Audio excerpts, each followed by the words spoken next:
cover. There is going to be one presentation here, and then 2 surgery slots, and then 2 other presentations, I think, before we have a break and before we meet the young programmers. So, yeah. So it's a bit of an old-fashioned kind of way of seeing things. So a more practical way also. It's like a sharing of experience in what we do in our different places. So I don't know if you'll find any of it relevant to your place, but I do hope that you will find bits and pieces that might just makes you feel that you're in the good direction. Makes you feel that what you do is the same as we do, and so that's a good start. So we can say that we collected our best practices, and maybe you can just add yours or just borrow something. So let's start. Oh, yeah. So just building communities, that's what the title is about, but I wanted to start by just reflecting on what are communities and is it really what we are as a cinema. So I think it's not the same thing as bringing existing communities to the cinema. I think it's more what we are trying to do than having a community revolving around a specific cinema. I think it's really far more difficult to achieve. It might be the goal of everybody here, but it's really something to struggle with, rather than bringing existing communities to the cinema. Is more about marketing and reaching out and stuff like that. And so I put like two cinemas I've heard of or I know that are really about communities themselves. It's the Nova in Brussels and the Star and Shadow in the UK, and it's mainly volunteer based and with a lot of implication of a lot of people to make this exists. And so I would say that I think the only kind of community that is really based on cinema and the love of cinema right now and in recent years is really the Cineville community, and that's what we'll be talking about in the end of our presentation. So, for example, I'm taking my own example, the Kinograph. So that's where we started. So we started on the left-hand side, and you can see it's a little bit of a DIY kind of cinema. We branded it at the time as the first pop-up cinema ever. I don't know, maybe it was not very humbling, and it was community-based because it really relied a lot on friends and friend of friends and stuff like that. And then we had to move because it was a pop-up cinema, so it was clear that it was going to be an end to it. And we managed to have a partnership with this building that you see on the right, which is like a massive, impressive architectural jewel of Brussels called Flagey, which holds a lot of classical music concerts and also jazz concerts. And so there is a small cinema screen there. That's the one we are actually managing right now. So the community then diffused because it's not the same kind of vibe and feeling, but we had more public because we attracted a lot of different kind of people because this is already a place of high culture with the classical stuff and all. So it was also a challenge to make younger people go there and feel like they are welcome, and it's also their place because it can feel a bit intimidating once you're there. And we can say that for every cinema, it is always the biggest question: how can we attract more viewers? I mean, this is the very basic thing, and we were thinking a lot, and of course we are thinking a lot, and we were thinking a lot with Catherine. What can we talk about? And it is also a question: what is more important, to get more viewers or to build a community? And which one is? Why is it good for cinema?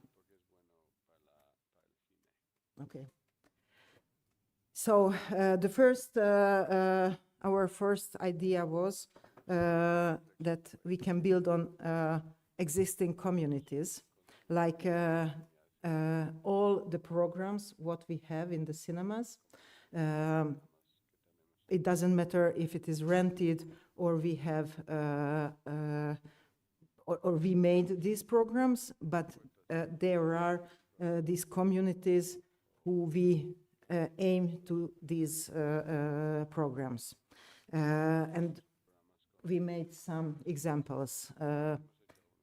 For us in Vienna, this LGBTQ community is quite big, and we have always Queer Shorts film festival, which attracts, of course, this community. And we hope that they will return to our cinemas if we are very kind, if it is practical, if it is a good experience for them.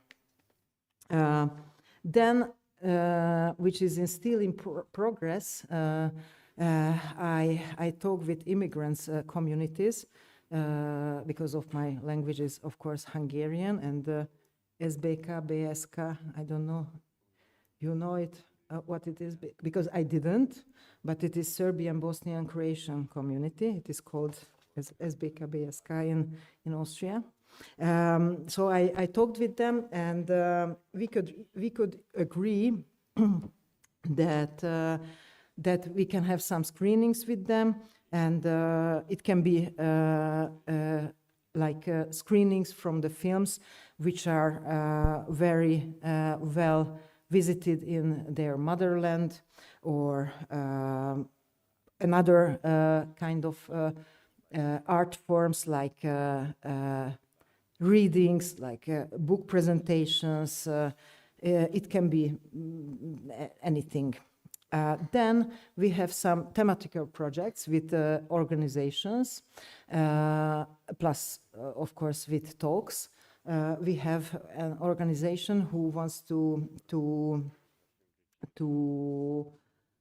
present a better kind of a prison system, and we decided with them together that we will have some screenings and talks about this topic. Then abortion topic. Also, there are some organizations who want to spread like some very important thoughts about this topic.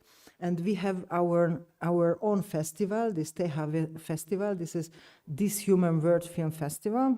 It is always at the end of the year, but we are also having during the year, every month, 1, 2, or 3 screenings, just to make to keep it live. These topics, these communities are very important because they can come back to the normal screenings. Then we have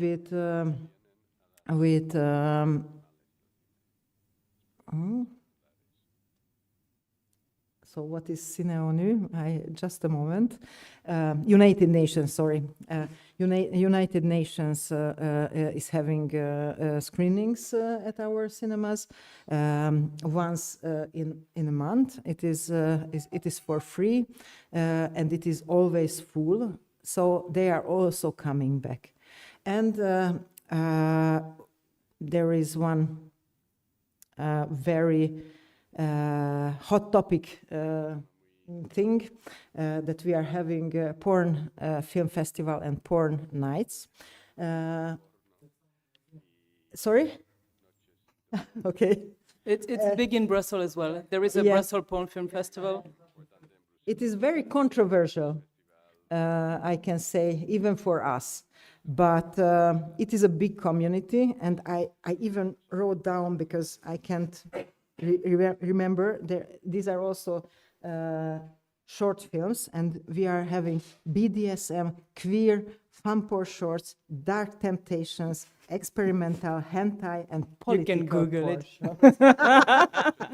So this is also an opportunity to have some really different kind of community. But beware that it's not Europa Cinema included. Yeah. It will be excluded from your list. Yes, so it is also very important, but we have to mention because it exists. There was a question? we did a post-porn film festival 2 years ago or 3 years ago in our cinema. So it was even less into porn, but it was more artistic and queer also and inclusive vibe. And we had a massive protests and people praying. Shit. Okay. And also, you know, people rating on Google Cinema as 0, and calling that we have a bomb also. You know, so depends on country. If you live in Poland, for sure, can be a bit challenging. These are also artistical. I It's know. usually queer alternative porn. It's not like mainstream one. You know. I know it's artistical, but the environment, of course. There was also a question. I just want to say that last year during our international short festival, 16, our theme was also postponed. So we also had like some happy ends, naked people, and everyone was super happy. So okay. And we have DJ parties because one of our cinema is really a cult place, and we are trying to make our programming together with the bar. So let's say we had this Talking Heads documentary, and then we had DJs who were playing Talking Heads music. So yeah. So I put 3 things here. I mean, probably most of you do that already. But for example, we have like a radical feminism cine club. So we choose together the film. I offer usually suggestion because they're not really versed into cinema as much as I am. And we have like a discussion afterwards. So it's basically, obviously, it's with women filmmakers. And we have afterwards women advocacy people or judges or from wherever places. So it's very important. I wouldn't say that's the most successful, but it's also a thing that is very important in building communities or in making feel, completely aligned with what you do is, pushing forward values that you hold dearly to your heart. And, feminism is one of these things. So I think it's very important to keep doing that, even though sometimes the result can be really great and sometimes less great. Also, the genre is really something becoming bigger and bigger. We have a lot of genre film, and I think that's been changing in the last decade, I'd say, for art house cinemas, because where I used to work, genre wouldn't really matter. We wouldn't program anything. And here it's basically short genre films, so it's really films that you won't see anywhere. So it's a bit like exclusive. So that's also interesting to do with passionate people always. And this also I wanted to show you because we have a big trend in heritage films with either thematic, like right now we have like what is the police doing, because there are a lot of police violence, and I think Belgium is not the only place where it happens. And it's a little bit serious or ironic, because we have like Bad Lieutenant, you can see the irony, but also La Haine, or I don't know if you've seen this. This is a documentary, Monopoly of Violence, about French police doing really awful things. But it's based on a novelty that we have called Case 137 that you might have in your cinema sooner or later. And so also director-based, this is really also very cool to do because we have a lot of young audience coming, for example, for Bird, and they haven't really necessarily seen Bird in our cinema, but they will come to our cinema to see the other films that the director has made. And sometimes I just ask, okay, who's seen, Bird here? And it like 1/3 of the audience had seen it in our cinema, but the room was full. So that's something you can also do that I think is really taking off. And this is not a graph that I would call scientific. It's more like a correlation than a causation. But I think it's funny to see that the viewers per screening for heritage film and the percentage of Cinevillers quite get along well. And it's true that for heritage film we have lots more cinevilles coming than for other screenings. So it makes between half and 3/4 of the public for the heritage films. So that's also something to take into consideration. And what is very important about the community building is to have young audiences. All of you mentioned that everybody wants to do it, everybody is struggling with it or not, but we can agree that this is the way how we can start to to build our communities.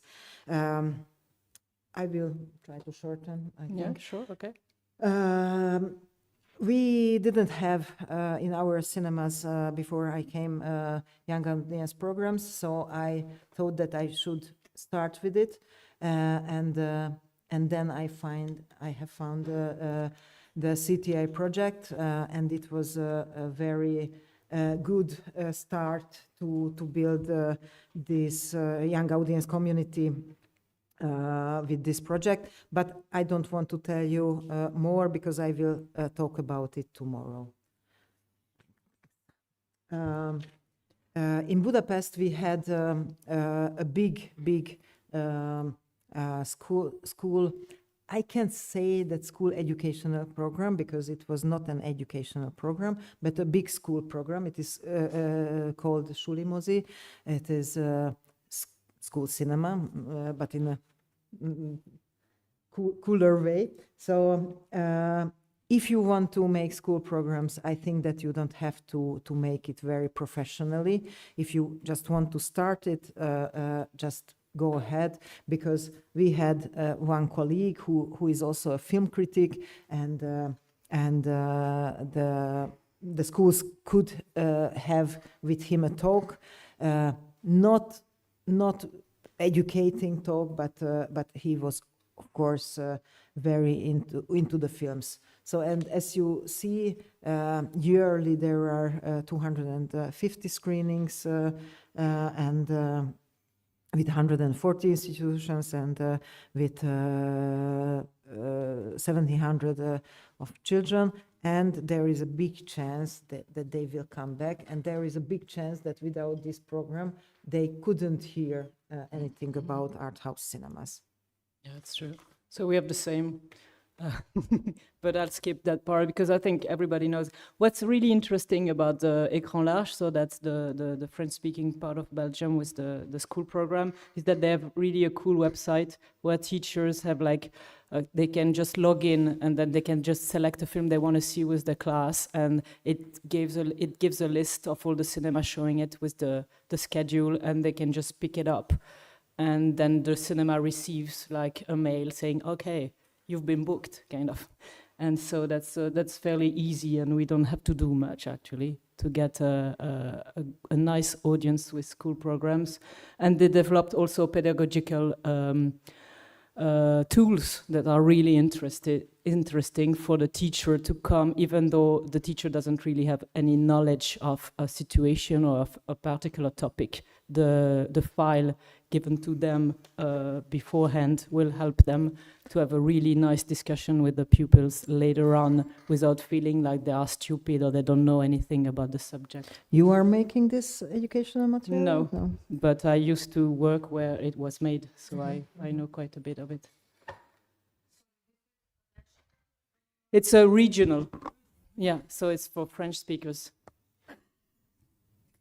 And then the subscription models, because we think that these are the most important community building Nowadays. actions. Yeah. Mm-hmm. And so this is Nonstop is Austria's model for Cineville. It is the same. Almost the same. It was invented like 3 years ago, and I don't know much about the beginning because I was not there, but of course I heard some things, and I think that you know about the beginnings and you know about the Cineville project. But I brought some very important sentences, facts about this model, that it helps in increase in visitor numbers. It increases willingness to experiment, because if you have this card, then you can go to the cinema whenever you want. It increase attractiveness for under 30s, which is also our goal, and loyalty to the cinemas also, because they will return there where they can use their card. Here you can see that in last 3 years, even not 3, I think 2.5 years, there are more than 10,000 subscribers. 85% is from Vienna, and what is very surprising, that the median age of subscribers is 30, and the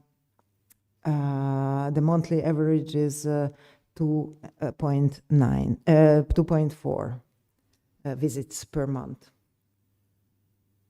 Here you can see, after 2.5 years, how it went up, like the subscribers numbers.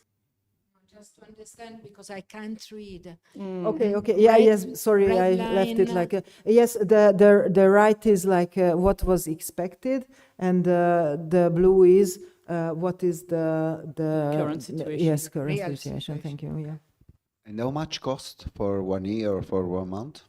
What, sorry? How much cost this Okay, membership? yes, 22 euros for under 26 years old, and they have to subscribe for 4 months, and yes, and this is the minimum, and after 4 months they can quit, and for over 26 it is 24 euros, and they can quit after 6 months. So it's a bit different in each country, because each country has got to decide exactly what rule they set. So for example, for Belgium, the maximum price is 22.5 euros for grown-ups above 26, and it's 18.5 euros for the below 26. The minimum is also 4 months for everybody, but during Christmas time, we have like a 3-month subscription model as well, because, you know, it's time for gifts. And so the gift will cost like basically 65 euros, so that not that much. And then the person will receive it, can go for 3 months for free in the cinema. And when you go to the cinema with this card, you have a ticket. This ticket, how much is it? For So yeah, it's what I think we talked yesterday a little bit about in the cinema screen. But so it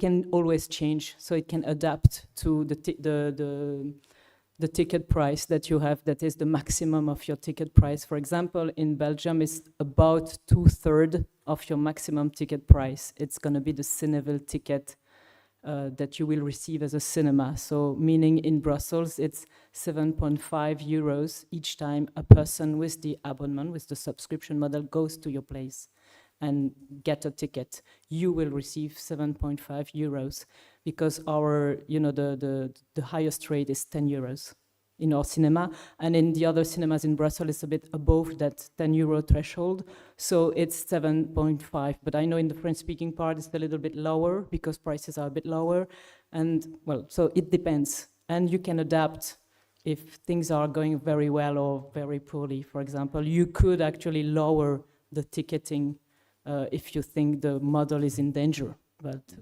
I don't think it's ever been. In Austria, in Austria, let's say in our cinemas, we have the normal ticket price is 8.5 euros. And for non-stop, it was last year 7.6, I think. But now, this year, it is 8.4. So it is almost the same what we have like for the normal price. There was a question by Tara. No, sorry. Just to speak to the red line, because Victoria Palsa spoke about it at the conference last year, so I have it in a previous blog. Very good. Okay. Um, Okay. So the 10,000 on the red line, that was the number of subscribers that they needed to reach by March 2025 so that they wouldn't be dependent on external finance anymore. So that was a KPI set based on the funding that they had received, because the project also had support from Collaborate to Innovate. Yes, Mm, it yeah, started thank you. with that. Sorry that I didn't mention it. Yeah. So then I think that you have the answer. Okay, so you see that the most visits are between 20 and 29, the age group. And Oh, yeah, and so Cineville Belgium. Yeah, I wanted to share also some inside information because Kino was one of the 4 Brussels screens that started the project in Brussels. And it's true that at the beginning, sorry, what? No, I would like to ask a question because for us, Okay, wait, just wait for the mic then. Adrian is coming. so there's something before that we have to understand. Cineville means that the client pays to somebody, to a third party. Well, it's not really a third party. That's what's interesting. I don't know if in Austria it's like that, but in Belgium, it's a cooperative that's made 100% of exhibitors. So it's the exhibitors that is the third party. So they get to decide. So there is an organization who owns this system, but it means that they are the cinemas. Okay. Anyway, Okay. this X cooperation or just third party receives the money. Yes. From But the- it's important to say that it's not a third party like, okay, some external organization that would just get the money and then what to do with, and you wouldn't have any mean to say anything. But because it's exhibitors themselves who receive the money through this cooperative, they can decide, setting the price for the ticket according to how much they have in cash flow or how much they think, ticket prices will go up and stuff like that. So it's not Okay. people who are not in Flexible. the trade that are taking Yes. advantage of it. So that's quite important to say. And the exhibitor receives, let's say, 7.5 euros per each person that comes with the subscription. Okay. Yes. And the exhibitor And the is same paying, with no stop.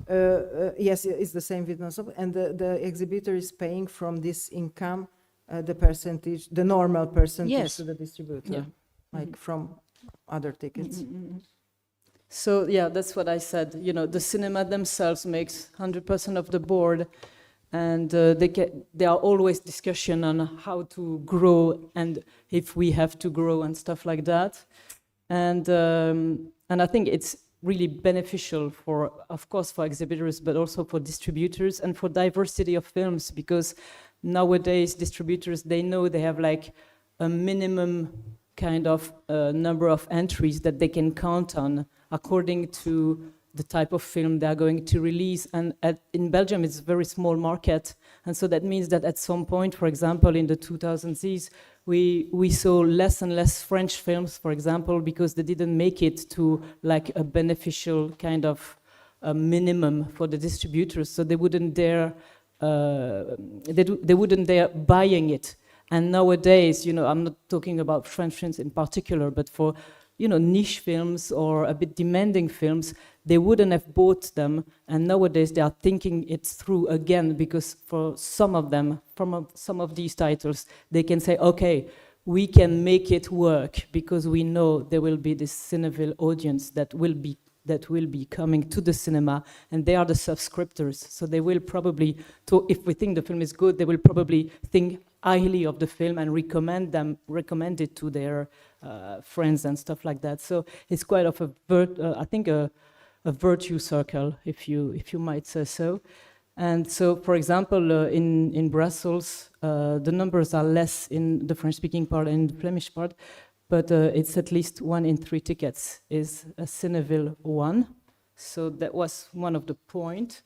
And then I have a few slides as well. I didn't put that many slides, but then you can see the subscription thing. Sorry, Mark has a question. Yeah, sorry. Yeah, we spoke a lot about this, Yeah, you and yeah. I think this is a really great scheme for the art houses. I think it's really important.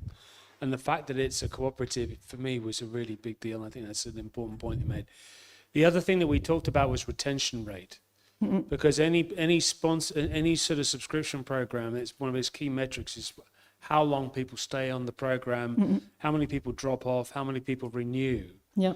Right, and of course you've got short-term memberships and sort of longer-term things. So whilst this chart shows them, it's less an average of subscribers, it doesn't show the movement, the ins and the outs. Yeah. So I think it's really important to know what happens to people after they don't renew, because they can't stop going to the cinema, I doubt.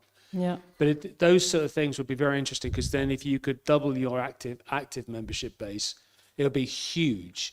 So understanding this churn is really important. I think you had some numbers. I have some numbers, but I don't want to talk. I mean, I'm not 100% sure of the numbers. So if I say a number now and it's taken for granted and I'm making a mistake, I don't want to do that.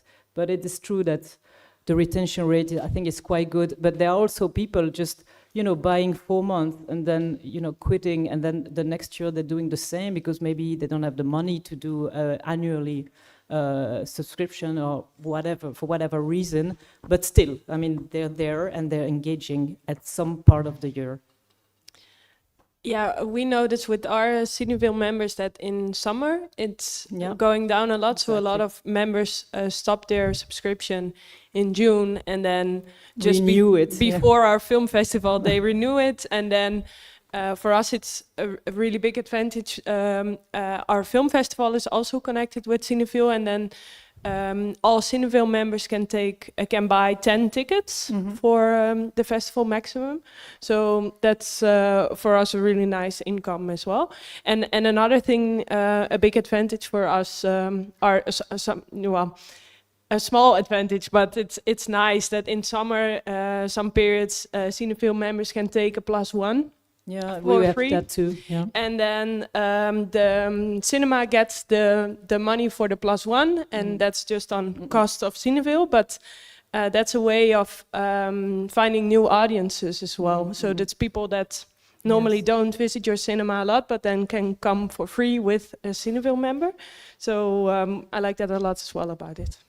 Yeah, we're doing that too, and it's true that it's a very good thing to do because you feel part of a community if you come with your +1 to a special screening dedicated for that purpose.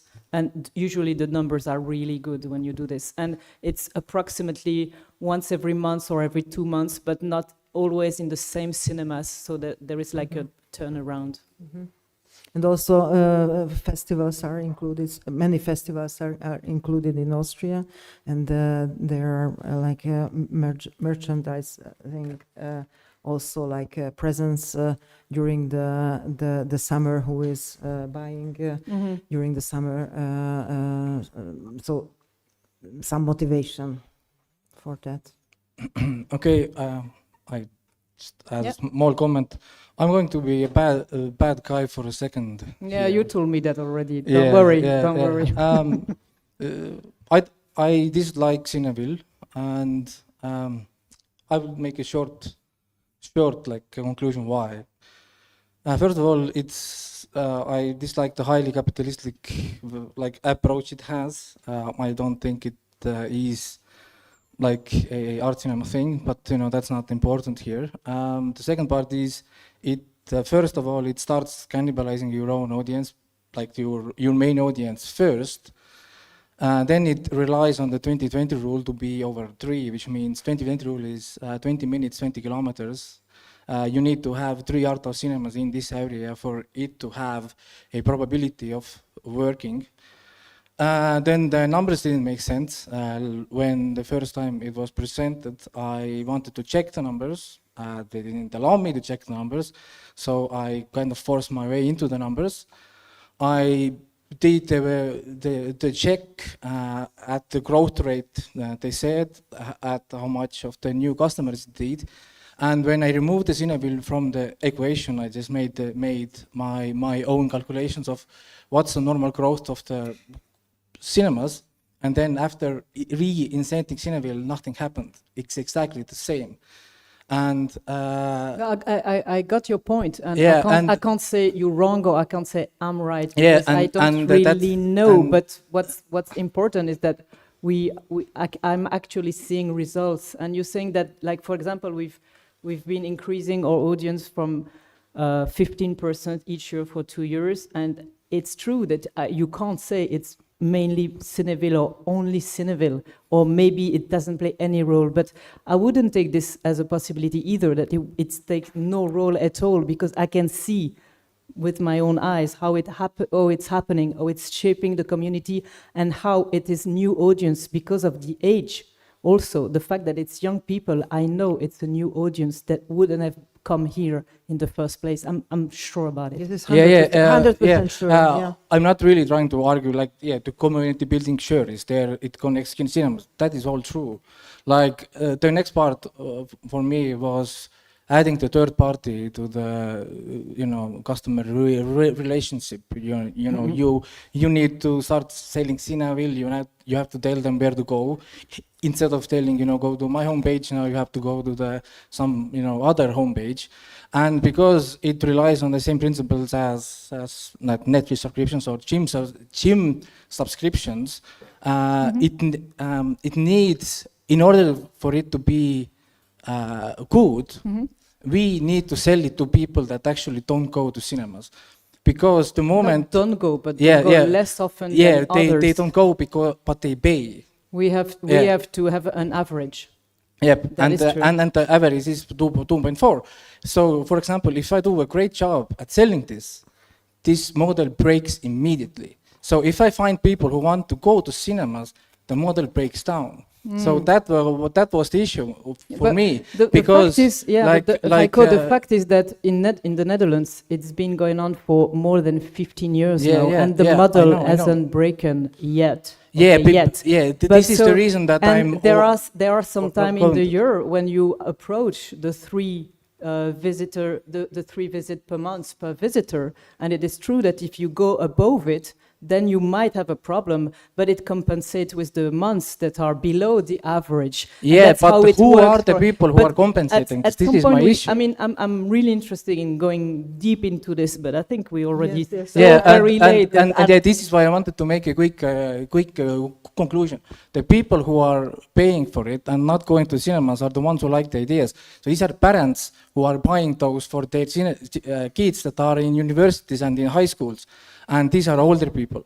So these are the people who forget that they have it or they buy it to somewhere else. Yeah, they will realize that there is a minus amount every month on there. And I had issues that in order to be successful, I kind of have to take money from people who actually don't go to cinema, which is kind of weird. I really don't agree with that. And I wouldn't me really neither, say so that. but It there has to be an average. Of course you don't agree because... Oh, sorry.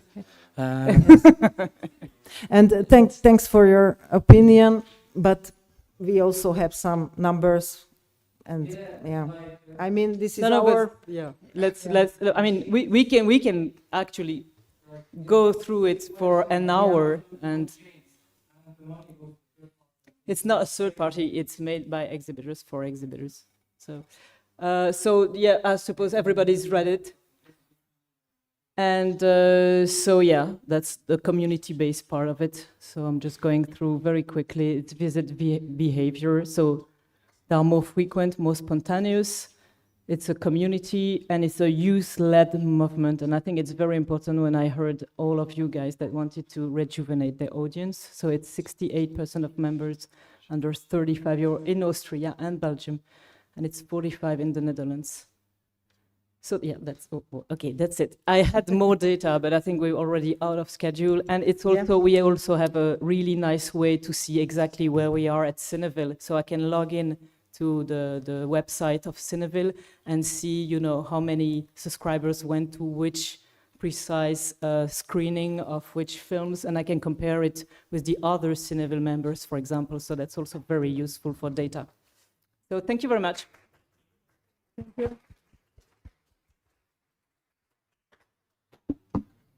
And there will be 2 case studies. Michele first. Okay. I feel a little bit too serious wearing this and showing you but okay, let's try it. So the web are not because we don't clean the cinema, it's just a silly reference to, your friendly neighborhood Spider-Man, as you probably got it already. So, okay, Cinema Don Bosco.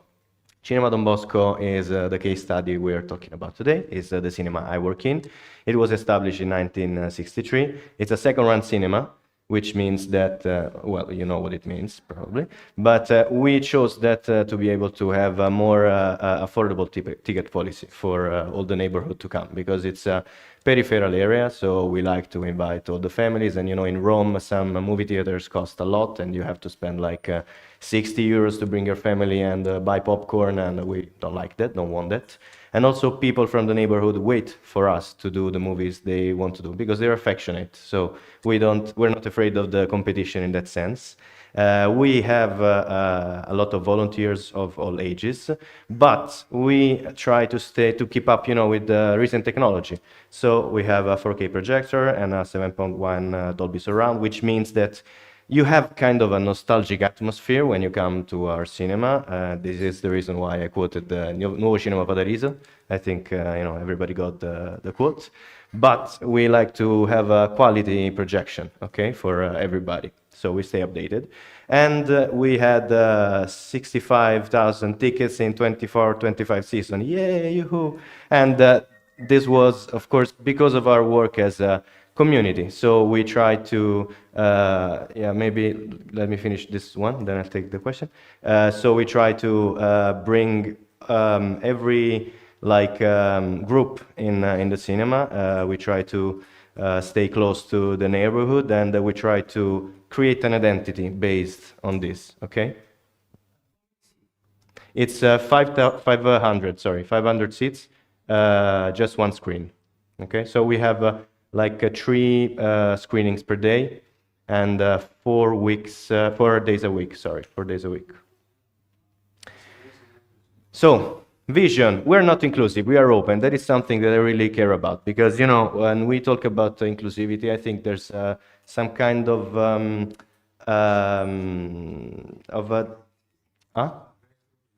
yeah, but it's different, because to be inclusive, you have to be close, and then you have to open up for somebody else to enter, okay? And I think that doesn't depend on your sensibility, on the common sensibility. I think it does depend on, okay, now we have to welcome another kind of people because they have the economical power that we want, because they want them to be customers. We are open instead. We want everybody to feel welcome in our place, and we don't want any circle, okay? So yesterday we have some very political affirmations about popcorns, which I really care about, so I put them in the presentation. We make quality movies, but we want to keep an accessible approach, and we bring cinema in the peripheral areas. So I like popcorn, our viewers like popcorn, we sell popcorns, and we think it's a way, to keep in touch with what our audience want to enjoy themselves also. Became a cultural landmark. So despite the popcorn, we also want to become a cultural landmark, which is actually not that difficult in our neighborhood, because we are the only one who offer some cultural activities. But at the same time, it's very difficult because we are the only one that offer cultural activities to do. So we have to convince people to come to our place and to, enjoy the offer that we have. So the team, we have a big team. And as you can see, we have many different roles. In this photograph, there was not the projectionist, but we have a projectionist, of course. And many of those are volunteers. We have 2 different kinds of volunteers. The elder ones, which you see on the right side of the pictures. And some of them are labeled as SCU, which is a sigla, an acronym, that means for Servizio Civile Universale.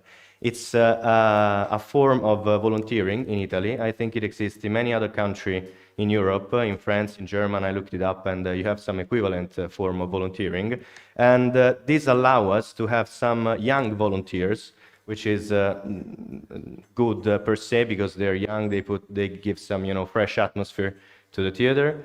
And also we don't pay them, the state pays them. So we participate to this program, and we are able, since we are a cultural association before than a movie theater, to have like 4 volunteers per year, which at the same time creates a group of people who work together. So we are able to start building the community from the inside and create a very nice atmosphere in the movie theater, of course, and also gives us time to focus on other subjects, and we train them and let them work on the accommodation, on the ticket office and stuff like that. Then we mix it up a little. So we have a core audience, which are those nice ladies with weapons in their hands. And then we have a young audience, which means that our affectionate viewers are mostly ladies, actually, who bring their husbands and their relatives to the movie theater. And they are around 50, 60, 70 years old, okay? The medium is that. And the young audience, because we make a lot of projects with schools, so we have every morning matinees. So we have projection every morning with the schools of the neighborhood. This is the most crowded neighborhood in Europe that we live in. So we have a lot of schools, a lot of children, and we bring them all together in the movie theater. And sometimes we try to offer them also, some sort of debate and confrontation with the director or with part of the cast. And then we have the punk audience, which is the one we have the most difficulties in building up, because again, it's a peripheral area, so we have not so many cinephiles, young viewers passionate about movies. We are trying to promote it in certain ways, also with some more underground projects. Like this was a night where we projected, we screened many short movies, and we invited all the directors, and we had also a podcast to interview them and to make a live streaming of the event.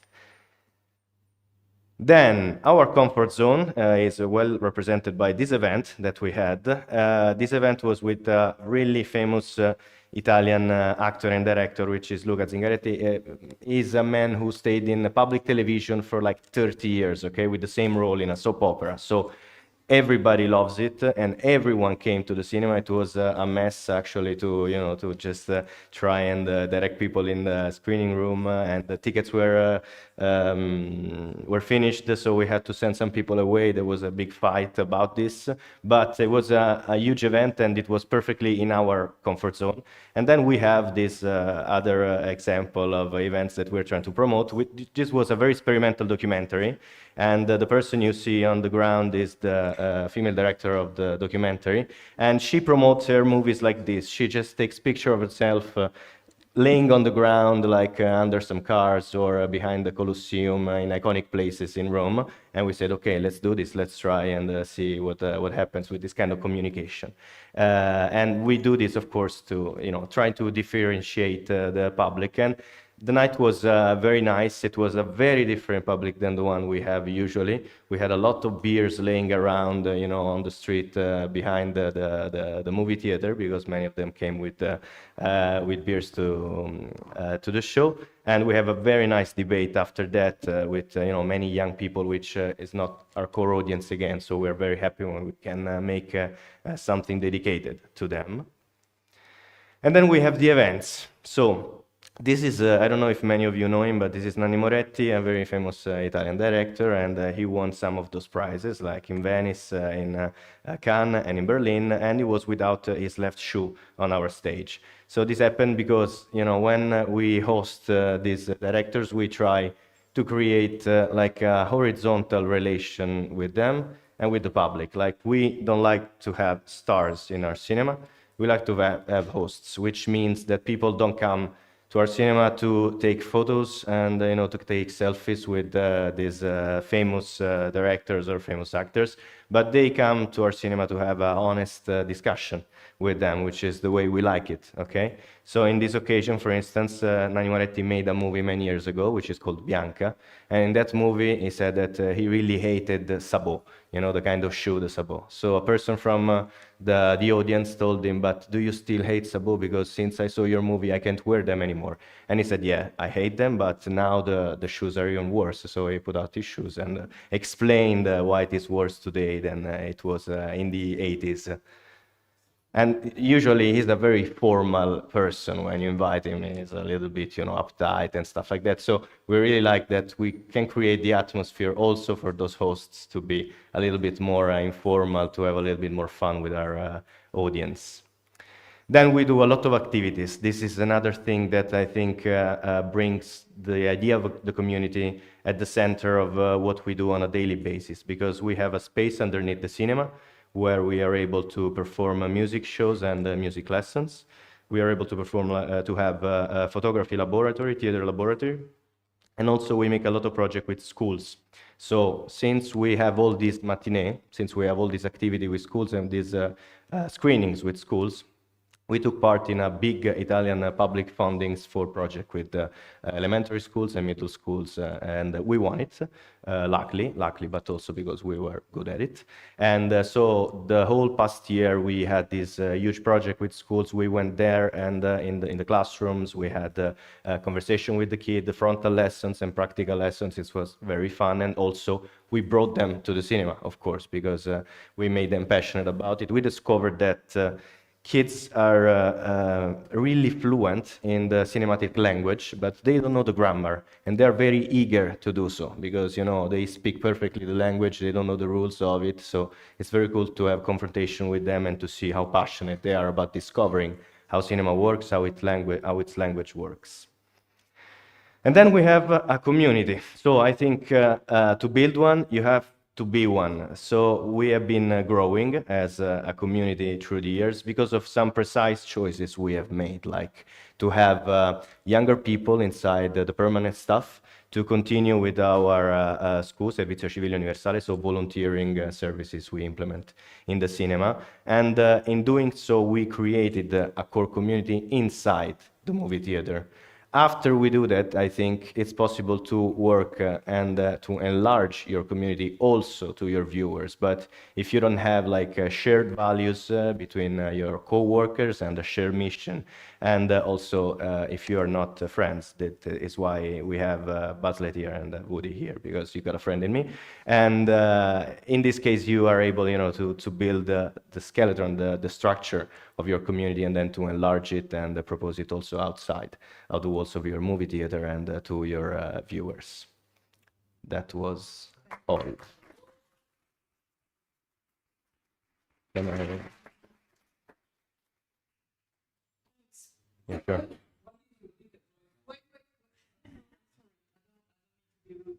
We're running out of time, and we still have 3 presentations, so we will script the questions. Please keep them in mind and just ask them later on a one-to-one basis, okay? Since it was so quick, I would just say it's €4 for reduced prices and 5 for the normal prices. Okay, so now we can have Alex.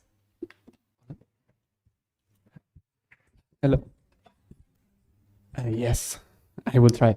I'm going to do it in Spanish because I feel more comfortable. So, cuando Irene me llamó y me dijo, ¿qué tal si explicas la perspectiva de la colectividad, de generar comunidad?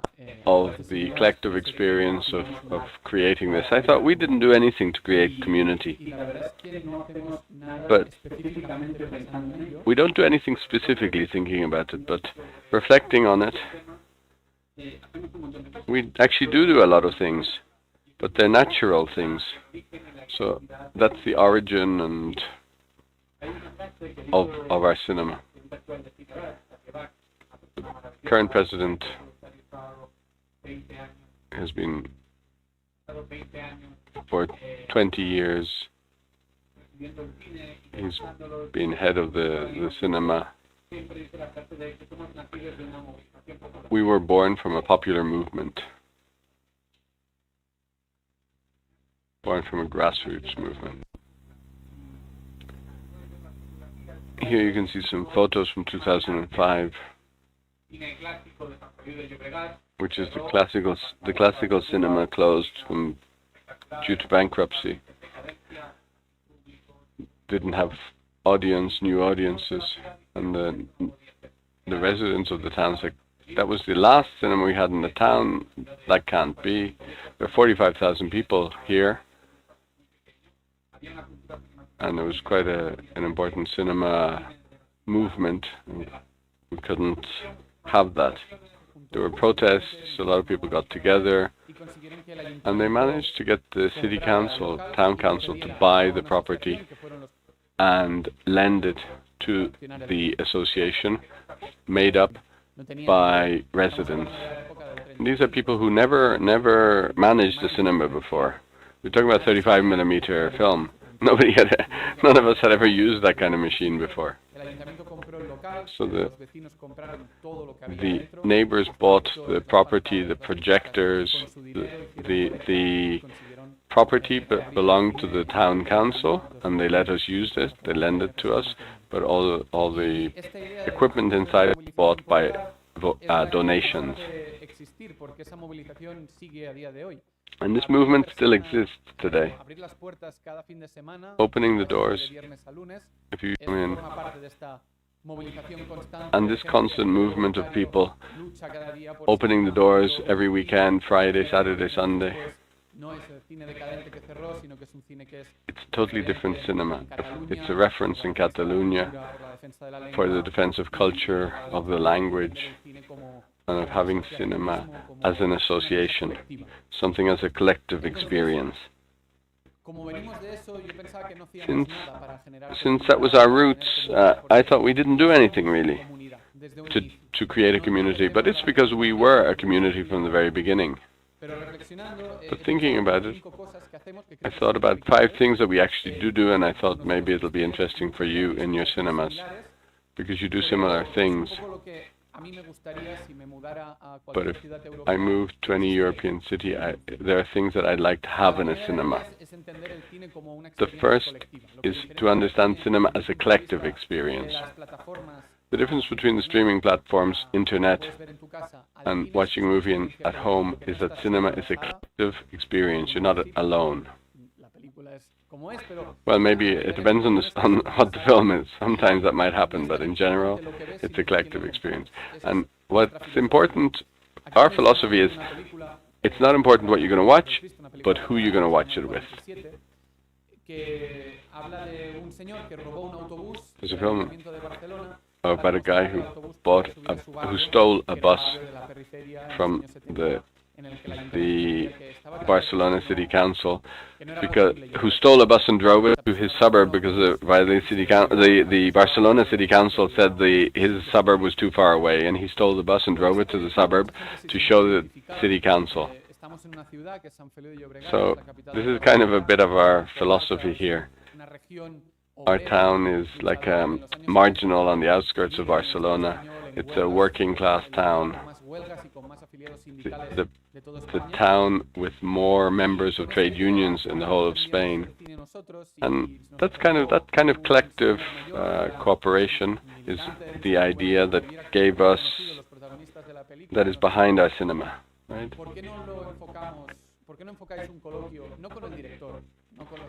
So there's a film made about this bus robbery, and we thought, why don't we make a discussion, screen this movie and make a discussion on it? And we thought, well, we're not going to do it with the director, let's do it with trade union members, for example. And there were too many people, the tickets were sold out, you could get in. But that's an example of cinema as a collective experience. And I think it's important to listen to people, to be at the door of the cinema, to meet people, to know them. What did you like? What didn't you like? Can we do this? Listen to them. Listen to them. That's the nicest thing of working in cinema. Another thing that they tell us quite a lot, somebody left us a review on Google, and they said, going to that cinema is like watching a movie on the sofa at home. It's like being at home. It's part of our life, our surroundings. Some people come in wearing their pajamas to our screenings with a flask, with hot milk, and they watch the movie. And that's what we want. We want it to be a really comfortable place, a very nice place, friendly, that you really feel that you're at home. And that the community, we want the community to value it as part of their life. And we achieve that with a lot of coordination with the youth. Those of you who do programs with schools, we're doing it as well. But what we try to do with the kids who come is that they don't only watch movies, but that they know the cinema, the space we have. This is an old movie with kids. We explain everything to them when they come. We remind them what it is, how it works, where we are. If they need us, we're here. Our doors are always open. And that makes, later on, there are great musicians from our town who fill stadiums, 20,000 people. And when they want to screen something, they say, I want to go to that cinema because that's where I went as a kid. So from the time they're 3 or 4 years old, that's the cinema of their town, of their life. Beyond educating in cinema, in values, it's developing that feeling of belonging to something, to a town, to a community. And it's something that I'm sure a lot of you do. We have to show them the screening room, the projection, where the projections are, how the bar works, make popcorn for them with them. We're lucky to be in a town that's wonderful. It's Cineflagey de Llobregat. It's a little bit different from other towns around it. Our current town is neoliberal, very individualistic.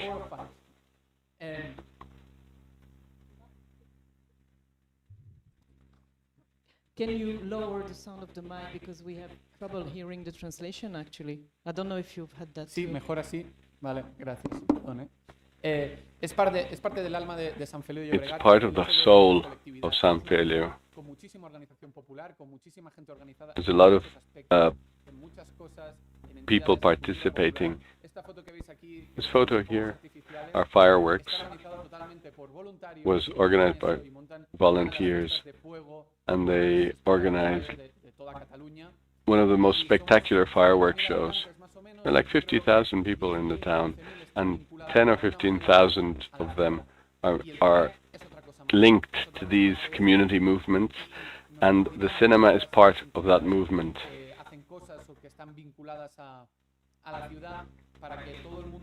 And we try to work together because, and that they see the cinema as another element of their life. You can do that too. See what's going on in the town and participate and say, we're here too. And the last thing I wanted to mention,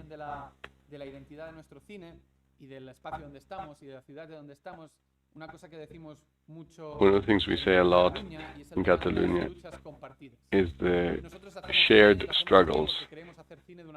We do cinema because we want to do it in a specific way. We're from a popular movement. And we're there for social and political activism.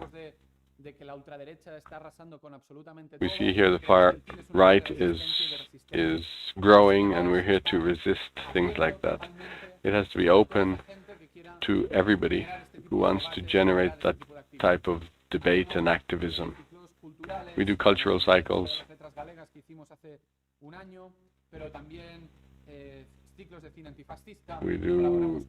We had a cycle of Galicia, movies from Galicia. We do anti-fascist. We had an anti-fascist cycle as well. We collaborate with LGBT communities, social movements. And this is what puts us a bit in the center, these social movements. When they want to project something. Some of them do it in Barcelona, in the city, but they also know that their home is here and they can screen here.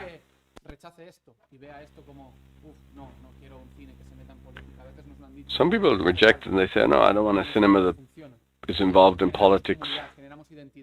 But we create an identity, we create a community here. It's 20 years old, and we're going through one of our best moments. So many members who are part of the board of management, because it's an association. And we hope we'll be here for another 20 or 40 years with this constant movement of people to make cinema and cinema as a collective experience.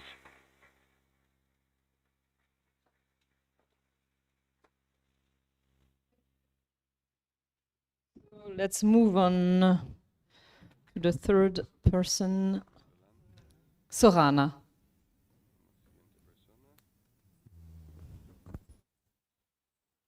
Do you want this mic? Maybe I will take this one because I don't have. I'm in that surgery slot, so I need to be quick. And actually, I don't have presentation. I'm in visual one because I just want to share some experience that Dvorana Kulturnog centra Beograda, that is in Belgrade, Serbia, passed in the last few months.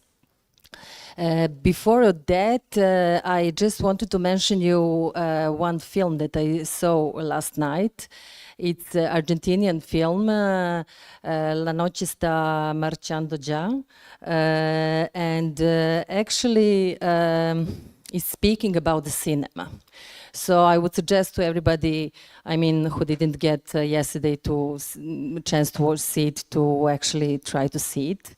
And somehow is speaking about the hope. So I think that what we are all facing somehow in different contexts, but because of the budgets, because of the politics, because of different kind of obstacles, actually some kind of thing how to create a hope. And cinema is one of the spaces where you actually can do it and where you do it. And I will now, at the end of this day, maybe just remind us of a political aspect of the cinema. That is inseparable thing when we are speaking about the public institution. Just briefly, because I was not on the first day, like Dvorana Kulturnog centra Beograda is totally classical, simple cinema, founded the same year as Cinema Don Bosco, 1963. So from that period, constantly working, but on a regular basis with 2 or 3 projections per day. Every single day in the year. I mean, we make just like short pause during summer. So it's totally, I mean, we have like paper posters, no food, no popcorns, you must come to the box office to buy a ticket. So it's not, let's say, so like technologically friendly and like for the young people. No, I mean, not only for young people, but for everybody. But still, it works very well. And in 2023, got award Europa Cinema for the best cinema, actually, with the best program in Europe. So, I mean, we could, I mean, this, I mean, the things could work. Without maybe, I mean, all of this that we were speaking about in the last 2 days, but still all those things that we were speaking about are very, I mean, usable tools that could help.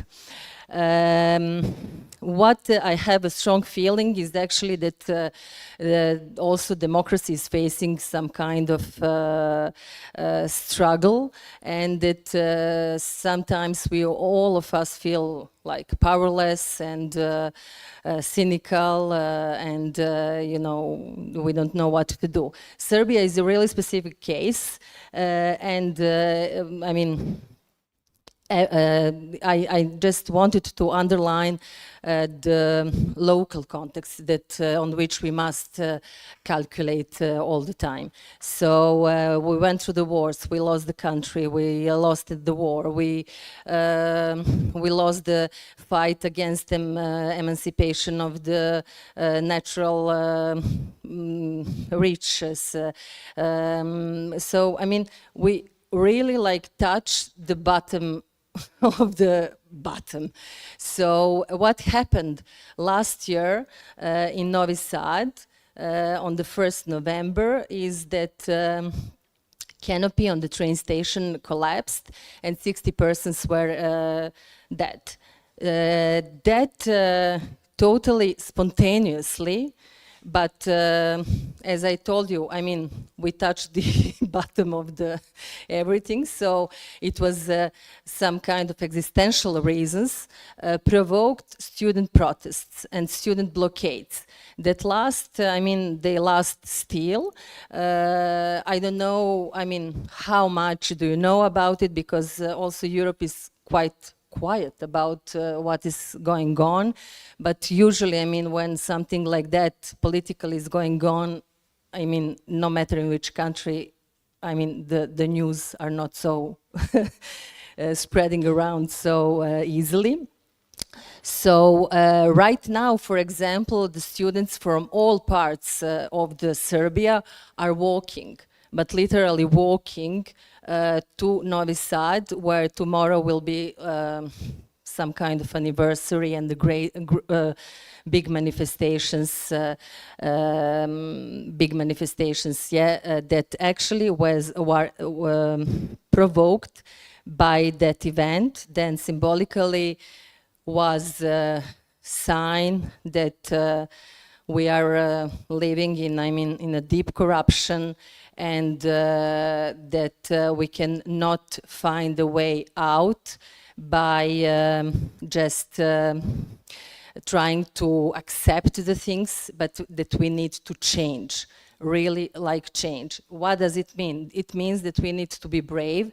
I must admit that we as a collective in the cultural center, we didn't been so much brave, because student protests somehow inspired cultural workers in Belgrade, and the cultural workers who are like from different fields, working, I mean, on different levels in culture in Belgrade, decided to blockade, occupied, but it's much precise to blockade the cinema. And Dvorana, Kulturnog centra Beograda is like one of the spaces where you can watch only like author's movie, where you can do the debates, different kind, but still we are a public institution. So we are symbol of the system that actually needs to be changed. So it was not, of course, easy period that because Dvorana was blockaded for 6 months. Now we are somehow thinking how to start. And the plan is to start on, I mean, in November sometimes. But what we actually learned through this process that we need actually to change really something in our way of thinking and in our way of, I mean, approaching things. So I would say that we would need to think about some new conceptions, because yesterday also we mentioned what could be actually that kind of new conceptions, something that is maybe opposite of leadership conception, that is maybe much more, as you said, like horizontal approach, not only to the community, but also, I mean, wider somehow. And I mean, to be brave. That's because why I'm mentioning this, because we need to realize that we have actually some kind of small power, that we are working in the public institutions. So they are also like political spaces where we can change something. When cultural workers, for example, invited us to blockade our work completely because Dvorana and cinema is part of the cultural center of Belgrade. So just one part actually was blockaded, but the other one, where there are galleries, remained open. We didn't have actually so much, we didn't been brave to stop completely our work and to be on the side in which we share the values. I mean, it's not the question, but this is some space that I think could inspire us for maybe some new conceptions. So yeah, thank you.